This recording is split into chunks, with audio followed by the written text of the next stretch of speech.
À 66 ans, je ne cherchais pas la gloire, ni à me réinventer, ni à lancer une nouvelle carrière. Je voulais juste une chose à moi, discrète, douce, insignifiante aux yeux du monde, mais précieuse pour moi.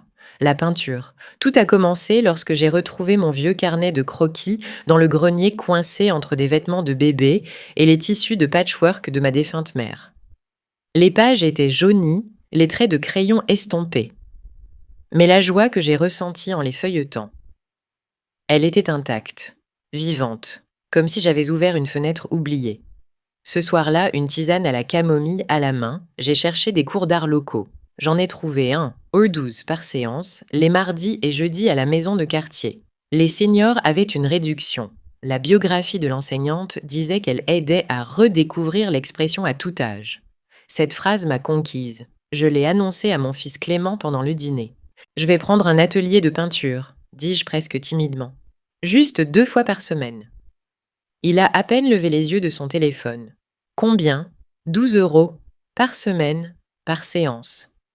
Il a cligné des yeux. 24 € par semaine, Irène, ça fait 16 par mois. Tu sais ce qu'on pourrait faire avec ça? J'ai ri doucement. Ce n'est pas ton argent, Clément.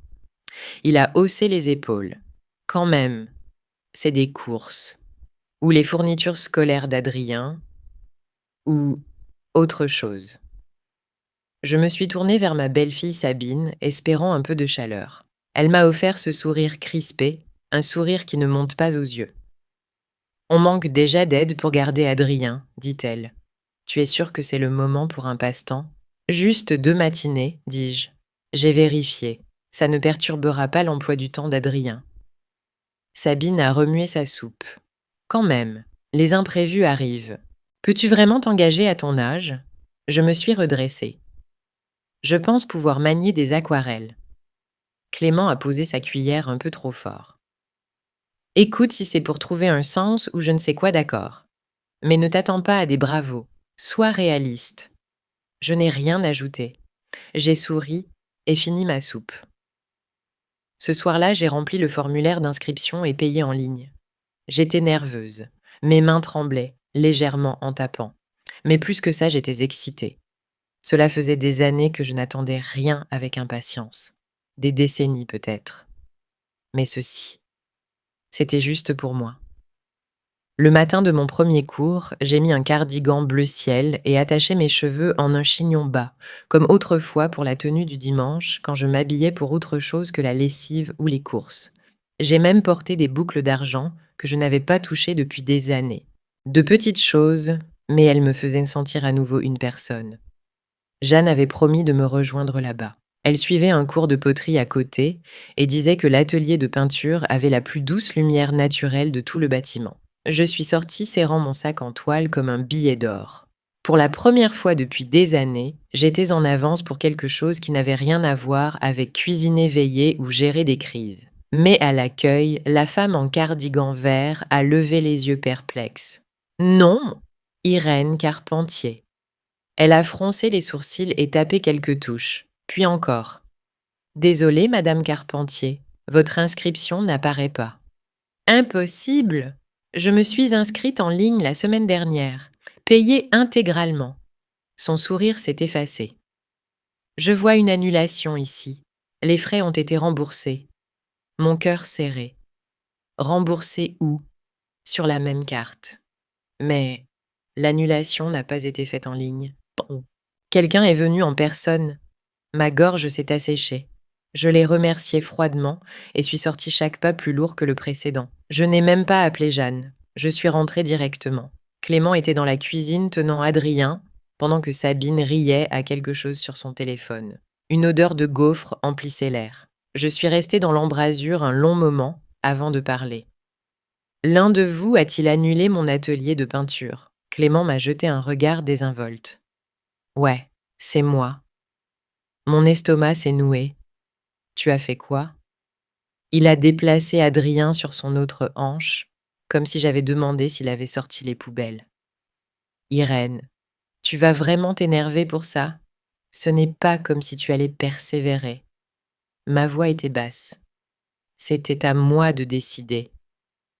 Clément a haussé les épaules. Eh bien, j'ai décidé pour toi. Franchement, ça ne valait pas le tracas. Et Sabine lorgnait une montre depuis des semaines.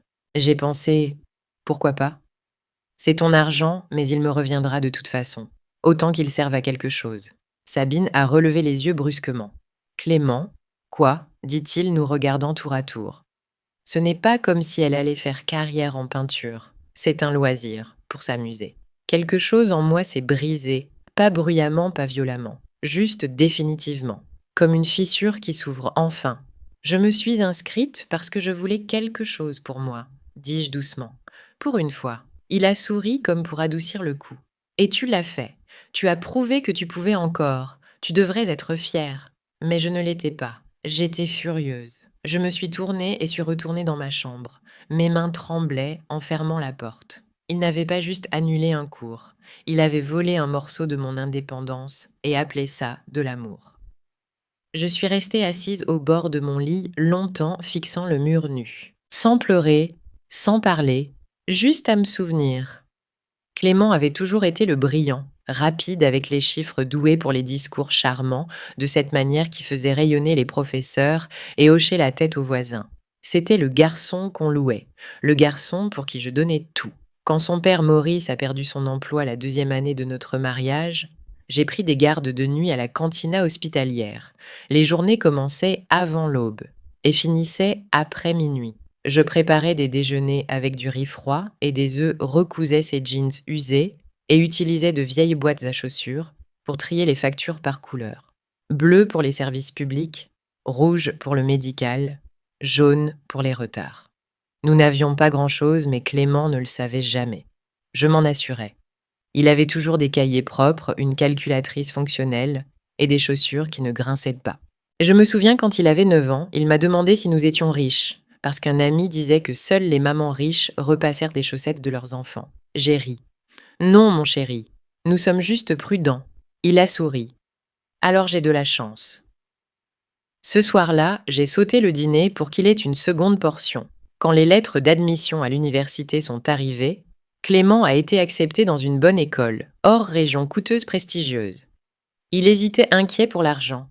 Je me souviens dans l'embrasure, bras croisés, le cœur plein de fierté et de peur. On va y arriver, lui dis-je. Concentre-toi sur tes études. J'ai pris un 2e emploi nettoyant des bureaux le week-end. Les dimanches, pendant que le monde se reposait, je frottais des taches de café sur des comptoirs en faux marbre. Une fois quand la date limite des frais de scolarité approchait et qu'il manquait 500, j'ai mis en gage la bague de fiançailles que Maurice m'avait offerte le jour de notre mariage. Modeste, juste une pierre, mais je me souviens de sa fierté en la glissant à mon doigt. Il n'a jamais remarqué son absence. Ou s'il l'a fait, il n'a jamais demandé. Quand Clément ne pouvait pas payer son loyer un semestre, j'ai puisé dans une enveloppe secrète étiquetée Urgence. C'était pour mes soins dentaires. J'ai mâché d'un seul côté pendant 2 ans après ça. Il a obtenu son diplôme avec mention. Nous applaudissions dans le public, moi, dans un blazer emprunté, et Maurice râlant sur le parking. Clément saluait fièrement depuis la scène. Plus tard au dîner, il a porté un toast avec ses amis et dit « Je n'y serais pas arrivé sans mes parents ». Maurice hocha la tête comme un héros. Je souris et ne dis rien. Je n'avais pas besoin de reconnaissance. J'avais besoin de sommeil. Les années passèrent. Maurice mourut d'un AVC. Clément épousa Sabine, qui m'appelait toujours Irène, au lieu de maman. J'ai emménagé pour aider après la naissance d'Adrien. Il disait que ce serait temporaire. C'était il y a 4 ans. Depuis, je suis la paire de main, en plus la babysitter gratuite, la figure silencieuse qui plie le linge et prépare le dîner, mais n'appartient jamais vraiment. Je ne regrette pas d'aider. Je regrette d'être une femme invisible. Et maintenant, quand j'ai enfin trouvé quelque chose de petit et beau pour moi, un atelier de peinture pour l'amour du ciel, on me dit que c'est du gâchis, un luxe, une menace pour leur routine. Curieux. Mes sacrifices n'ont jamais été remis en question. Seule ma joie l'est. J'ai glissé la main sous le lit et sorti le reçu du cours. Imprimé sur du papier bon marché plié au milieu. Je l'ai fixé longtemps. Ils ont pris l'argent, mais j'en avais fini de donner ce qu'ils n'avaient pas mérité. Je n'ai pas fait d'éclat. Je n'ai pas haussé le ton. Je n'ai pas jeté une assiette à travers la cuisine, ni crié comme je l'aurais voulu. À la place, je suis calmement retournée dans ma chambre, j'ai fermé la porte et pris mon téléphone. Un seul nom suffisait, Hélène Moreau, l'avocate qui avait géré la succession de ma mère 3 ans plus tôt. Elle a répondu à la deuxième sonnerie, sa voix aussi nette et directe que dans mon souvenir. Irène Carpentier, dit-elle. Ça faisait longtemps. J'ai besoin d'une vérification, dis-je doucement. Et peut-être d'un peu de soutien. Elle n'a pas demandé pourquoi. Elle a juste dit « Venez à 14 heures ». Cet après-midi, j'étais dans son bureau, le fauteuil en cuir doux sous moi, l'air légèrement parfumé au citron. Je lui ai tendu le reçu du remboursement et expliqué ce que Clément avait fait. Elle a écouté en silence, hochant la tête. Puis elle a ouvert un tiroir et sorti un dossier épais à mon nom. « Votre mère, dit-elle en tapotant le dossier, était intentionnelle. Ce fonds était créé spécifiquement pour vous. Votre joie, votre guérison, votre avenir. » Ces mots. Ma gorge s'est nouée. Hélène a tourné quelques pages. C'est un fonds privé. Personne d'autre n'y a accès légal. Ni votre fils, ni sa femme, personne. Le paiement pour votre atelier de peinture venait de ce compte. Ce remboursement, ils l'ont volé, tout simplement.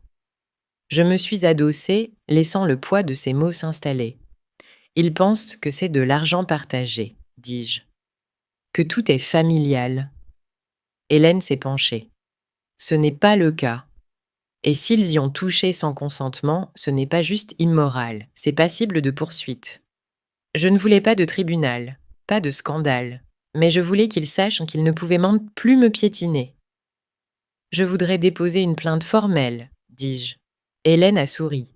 C'est déjà fait. Je leur envoie l'avis officiel ce soir. En quittant le bureau, le soleil a éclairé une sculpture dans le couloir, une femme taillée dans le marbre debout, menton levé. Je me suis arrêtée pour la regarder. C'est ce que je ressentais maintenant. Pas bruyante, pas brisée, juste stable. Et enfin, sans peur. Le lendemain matin, je me suis réveillée tôt. Pas par inquiétude, par clarté. Mes mains souvent raides avec l'âge bougeaient avec une aisance surprenante en préparant ma tisane et en repassant ma blouse. Je ne l'avais pas portée depuis des années. Coton bleu marine avec de petits boutons de perles. Elle m'a toujours fait sentir posée, solide. À 10 heures, je suis entrée au commissariat de quartier. L'officier au comptoir a haussé un sourcil quand j'ai expliqué pourquoi j'étais là. « Vous voulez signaler un vol de remboursement ?»« Non, dis-je calmement. Je signale un accès non autorisé à un compte fiduciaire privé, utilisé sans mon consentement, par mon fils. » Il a cligné des yeux. « Vous avez des preuves ?» Je lui ai tendu la lettre d'Hélène. L'officier l'a lue une fois, puis une seconde plus lentement. Son visage a changé. « Techniquement, dit-il, cela relève de l'abus financier domestique. Mais si les fonds venaient d'un fonds protégé, on parle de détournement. Cela pourrait tomber sous les statuts d'abus financier envers les aînés. » Sa voix était moins désinvolte maintenant, mesurée, prudente. « Je ne suis pas là pour la vengeance, dis-je. Je suis là parce que j'ai besoin que ce soit enregistré. Ce n'est pas pour un cours. C'est pour poser une limite. » Il a hoché la tête et a commencé à prendre ma déposition. 3 heures plus tard, Hélène a appelé. « Ils ont été notifiés, dit-elle froide et nette. Je n'ai jamais entendu un homme bafouiller autant. » Ce soir-là, Clément est apparu sur le porche de Jeanne. Je savais que c'était lui dès que j'ai entendu le coup sec, rapide, furieux, frénétique. J'ai ouvert la porte lentement. « Irène, tu es sérieuse ?» aboya-t-il, tenant la lettre comme un fil sous tension. « Tu as appelé la police, tu as déposé une plainte pour un stupide atelier de peinture. Je n'ai pas tressailli. Pour un vol de frais d'inscription dans mon compte privé. » Il a ri amèrement. « On est une famille. » J'ai croisé les bras. « Ça ne te donne pas droit à ce qui n'est pas à toi. »« Tu gâches tout, » lâcha-t-il. « Tu sais ce que ça fait à mon travail avec Sabine ?»« Bien, dis-je. Peut-être que la prochaine fois tu réfléchiras avant de prendre ce qui ne t'appartient pas. » Un instant, il m'a fixé, mâchoire serrée. « Tu veux vraiment déclarer la guerre pour un remboursement ?»« Non, dis-je doucement. Je veux juste la paix, mais ça commence par le respect. » Il semblait vouloir répliquer, mais les mots ne venaient pas.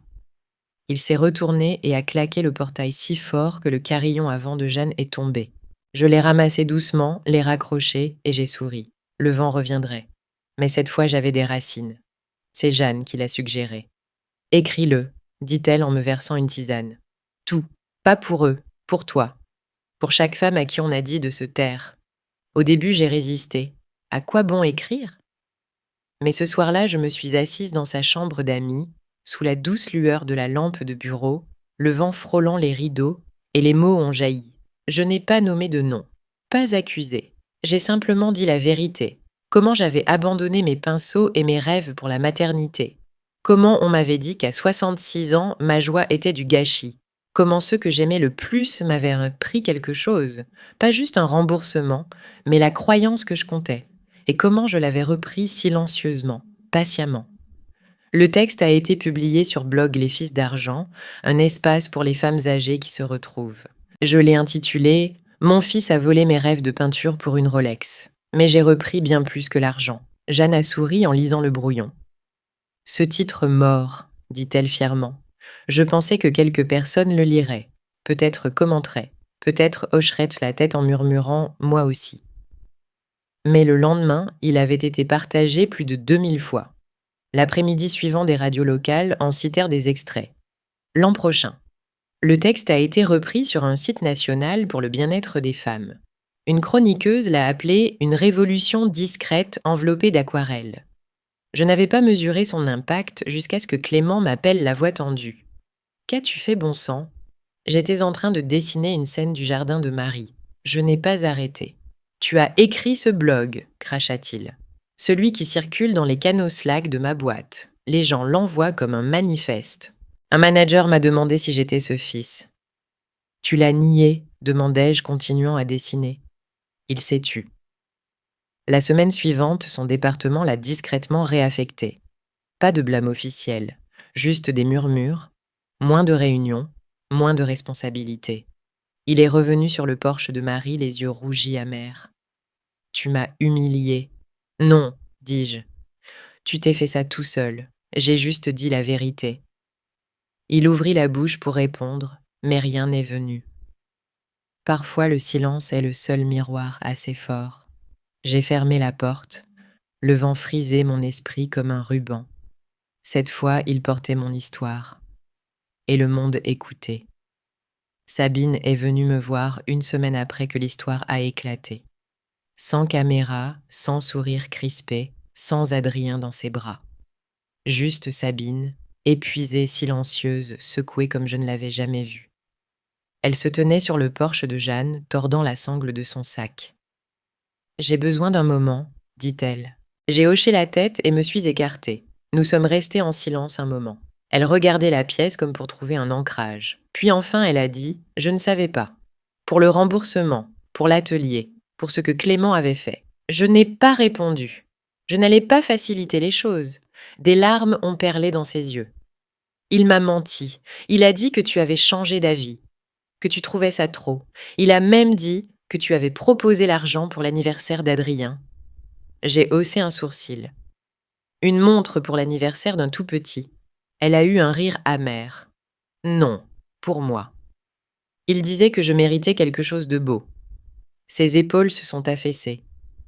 Mais si l'on peut voler à sa propre mère, à qui ne peut-on pas voler? Là était la limite enfin tracée. Je suis partie, dit-elle doucement.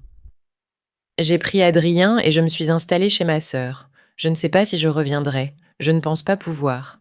Elle s'est levée et a essuyé ses yeux. Je suis désolée, vraiment. Je n'ai pas offert le pardon, mais j'ai offert autre chose, de la compréhension, car je savais ce que c'était que de se réveiller à côté de quelqu'un qu'on ne reconnaissait plus. Après son départ, je suis restée longtemps à la table de la cuisine, fixant l'enveloppe qu'avait envoyée plus tôt. À l'intérieur, un chèque, le remboursement réémis, plus un avis que le fonds était désormais entièrement à mon nom sous. Le lendemain, je ne me suis pas seulement réinscrite à l'atelier de peinture. J'ai payé pour que 4 autres femmes me rejoignent, toutes de plus de 60 ans, toutes craignant qu'il soit trop tard. « Il n'est jamais trop tard », leur dis-je. Rosalie, l'une d'elles, a touché ma main et murmuré « Tu es la raison pour laquelle j'ai repris un pinceau. » Et pour la première fois depuis des ans, j'ai ressenti quelque chose de plus profond que le soulagement. J'ai ressenti une force, pas sur une personne, mais sur moi-même. La maison de quartier sentait légèrement la peinture fraîche et le citron, la nuit de l'exposition. Jeanne avait insisté pour qu'on décore des guirlandes de lumière simples, quelques chaises pliantes et une longue table drapée de lin, d'un blanc comptable, avec des jus et des sablés. Rien de grandiose. Mais c'était à moi. J'ai parcouru le couloir étroit bordé de mes toiles, paysages, nature morte, portraits capturant un éclat de mémoire ou un souffle de défi. J'ai dit. Chaque année, je n'ai fait un choix que je n'ai pas fait de choix. Chaque toile portait quelque chose que j'avais enfoui, et maintenant elles étaient encore là, audacieuses et discrètes sur ces murs. Au début, je pensais que personne ne viendrait, mais un à un, ils sont arrivés. Rosalie est venue avec un bouquet de fleurs des champs. Elle avait peint à mes côtés, toujours doutant de ses mains s'examinant avant chaque coup de pinceau. Elle m'a serré dans ses bras, larmes aux yeux, et a murmuré « Tu m'as rappelé qu'il est permis de prendre de la place ». Une jeune femme que je ne connaissais pas est arrivée ensuite. Elle a dit que sa mère l'avait envoyée, elle avait lu mon histoire et pleuré toute la nuitée. Puis une femme, dans la huitantaine avec une canne, s'est arrêtée devant mon autoportrait et a dit « Je la vois, je vous vois ». Je faisais sourire poliment, mais à l'intérieur, je m'épanouillais. Car pour la première fois de ma vie, je n'étais pas l'ombre de quelqu'un. Pas une épouse, pas une mère, pas une aide dans l'arrière-plan de leur vie. J'étais juste Irène. Et cela suffisait enfin. Ce soir-là, je suis restée seule dans la galerie silencieuse, le dernier invité venant de sortir. Les lumières étaient tamisées, projetant des ombres douces sur les murs où mes tableaux étaient encore accrochés. L'air sentait la lavande du bouquet que Rosalie avait posé près du livre d'or. Jeanne est passée ramasser la vaisselle. Elle s'est arrêtée près de la porte, m'a regardée puis a souri. « Tu as l'air différente, dit-elle. »« Je me sens différente, répondis-je. » Quand la porte s'est enfin refermée derrière elle, je ai parcouru la pièce une dernière fois, mes doigts frôlant doucement le bord de chaque toile. Ce n'étaient pas des chefs-d'œuvre. Ils ne seraient pas exposés dans des musées nationaux, ni étudiés dans les écoles d'art, mais ils étaient à moi. Chaque coup de pinceau était une décision que j'avais prise pour personne d'autre, et cela comptait plus que n'importe quelle récompense. Je me suis assise sous le plus grand, mon autoportrait, et ai levé les yeux vers la femme qui me regardait. Elle avait des rides autour de la bouche, une douceur dans les yeux et une sorte d'acier discret dans la colonne vertébrale. « Je t'en connais maintenant » murmurai-je. Pendant la majeure partie de ma vie, j'ai donné. J'ai cuisiné, nettoyé, apaisé, sacrifié. Et le monde a oublié que j'avais un nom. Mais maintenant, je m'en souviens. Et si le monde appelle cela égoïste qu'il soit, qu'il jase, qu'il murmure derrière des portes closes, car je sais cette vérité au fond de mes os, le monde vous traitera d'égoïste quand vous vous choisirez. Laissez-les faire. Parfois, se choisir soi-même est l'acte le plus généreux de tous. J'ai éteint les lumières, fermé la porte derrière moi, et marché dans la nuit les mains vides, mais le cœur plein.